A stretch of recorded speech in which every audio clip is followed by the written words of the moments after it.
అద్దె కొంపలు ఉద్దెర బతుకులు, రెక్కాడితే గాని డొక్క నిండని జీవులు. 3 గిల్లల బండి ముక్కిన మంచం అయితే కంచంలో మెతుకులెట్లా? 4 కాళ్ళ బండికి టక్కరై నడుములిరిగినట్టు అడ్డ మీద నుండి అడుగు దాటకపోతే పొద్దుగల్లా పొయ్యి మండేదెట్లా? నేనంటూ పాలకులు పంతాలకు పోయి పుక్కిడి బేరాల రక్కసిని రోడ్డెక్కిస్తే రేపటి తరం స్వరం నరికినట్టే కదా. ఉచితంగా ఏదీ వద్దు, విద్య వైద్యం ఉపాధి ఉంటే చాలు.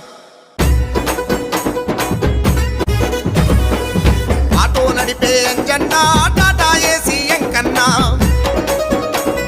క్యాబును నడిపే కోటన్నా, టాక్సీని దోమన్నా.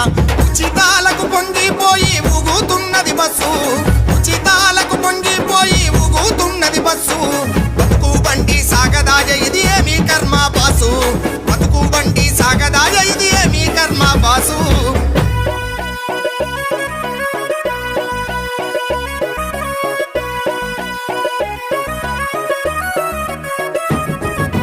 అప్పులోడి ఇంటికొచ్చి రోజు దిట్టిపాయే ఆటో అద్దెకిచ్చినోడు పొద్దుగూక చెయ్యి సాపే. దుకాణ పోడుక తగట్టమాని బెట్టు చేసే, అడ్డ మీదికెళ్తే బండి అడుగు దాటదాయే. రెక్కలాడితే గాని డొక్క నిండనొల్లం, రెక్కలాడితే గాని డొక్క నిండనొల్లం. ప్రభుత్వ పంతాలతోని సచ్చి బతుకుతున్నాం, ప్రభుత్వ పంతాలతోని సచ్చి బతుకుతున్నాం. ఆటో నడిపే అంజన్నా, టాటా ఏసీ ఎంకన్నా, క్యాబును నడిపే